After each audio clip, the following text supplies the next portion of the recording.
This video is sponsored by Lenovo.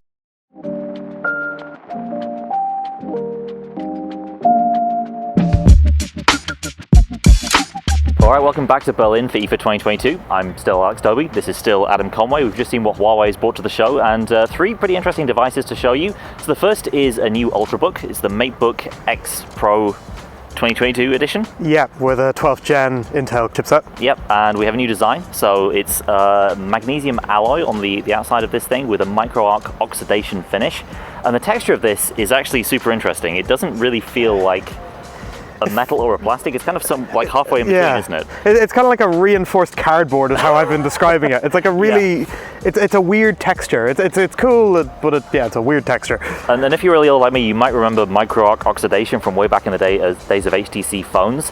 It was on the HTC One S, I believe, that was with aluminium, not with magnesium. So the texture that you get with the material combined with this finish is super interesting, and they have a new like slick version of this texture on the trackpad itself as well, right? Yeah, which is a lot smoother and does feel quite nice to use. It's also got a haptic feedback kind of thing in it that when you can slide up and down on either side to control the brightness or the volume, so it's pretty cool. Yeah, having used a bunch of Huawei and like other various Windows laptops in the past, obviously the trackpad is the one thing that pretty much everyone is chasing Apple on, so much improved this time around, and you can now use the gestures that you might know from a Huawei phone on this trackpad, so things like the double tap with the knuckle to take a screenshot and various other things as well. Although I did find that I would be worried that over time you might end up like breaking the trackpad because you're like punching it. Punching the trackpad. So we'll see how that holds up over time, I guess, but it's a neat idea to say anything else. Yeah. So other big deal about this device is the screen, so it's a 90 Hz panel. A big sort of content creator angle in terms of the color accuracy of the display as well, right? Yeah, they say it has a delta E of below 1,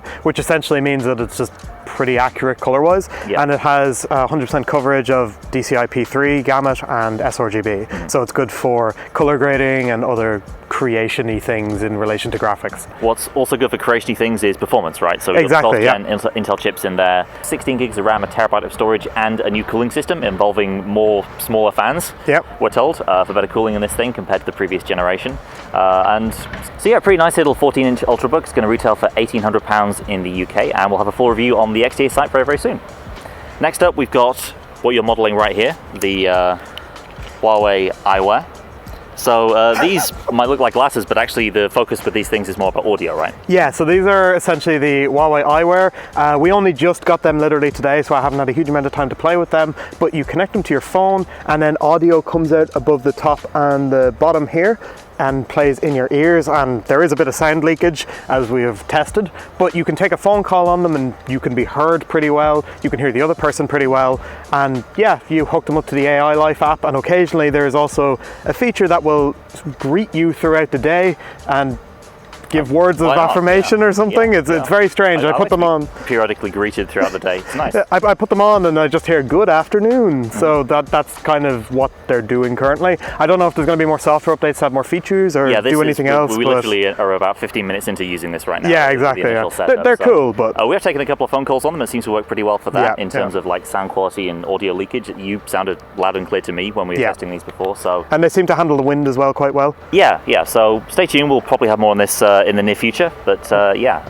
Finally, we've got the Nova 10 and Nova 10 Pro. These are the new phones from Huawei at the show, mid-rangers like the rest of the Nova series, and we've been playing mainly with the Nova 10 Pro so far, which is probably the most blinged out phone that I've seen in recent history. There is definitely a lot of sparkliness and a lot of reflection going on around the back of this thing, but of course not without due reason, because this phone is very much about the camera, right? Yeah, so this phone is aimed both at younger users and all about the cameras. So it has, the Nova 10 Pro anyway, has a dual front-facing camera. So one is a ultra-wide angle, 100 degrees, 60 megapixels, and then the other is a 2x telephoto, which can zoom into things behind you and goes up to 5x digital zoom. And then finally there's also a 50 megapixel primary camera on the back for what Huawei says is very good at low light shots in particular. One sort of fun thing they showed with the 5x zoom, because you might wonder why do you need 5x zoom in a front-facing camera. It's actually about sort of showing stuff behind you as you're taking a selfie, like kind of TikTok mode sort of thing. So that's kind of fun. Other core specs, so actually a decent level of hardware inside this thing for the likely price point. So Snapdragon 778.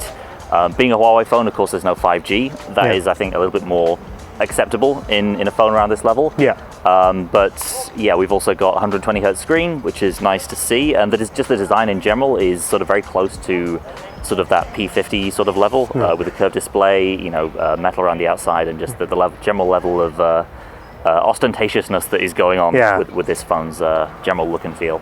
Not to mention as well that they have even thrown in some pretty high-end features. So, I mean, 100-watt charging, 20% to 80% in, I think it was 20 minutes, which is crazy good. And then of course they obviously threw in the 778, which is a good chipset, and the display as well is 1200 by 2400, so it's a full HD with 120 Hertz AMOLED. So yeah, decent collection of specs there, an interesting looking phone, and definitely one for if you want to stand out when you're taking selfies. Yeah, exactly. So yeah, that's going to wrap up Huawei at IFA. We've got much more coverage over on xdadevelopers.com, and be sure to subscribe here on XDA TV if you haven't already. That's it for now. Thanks for watching. We'll see you next time.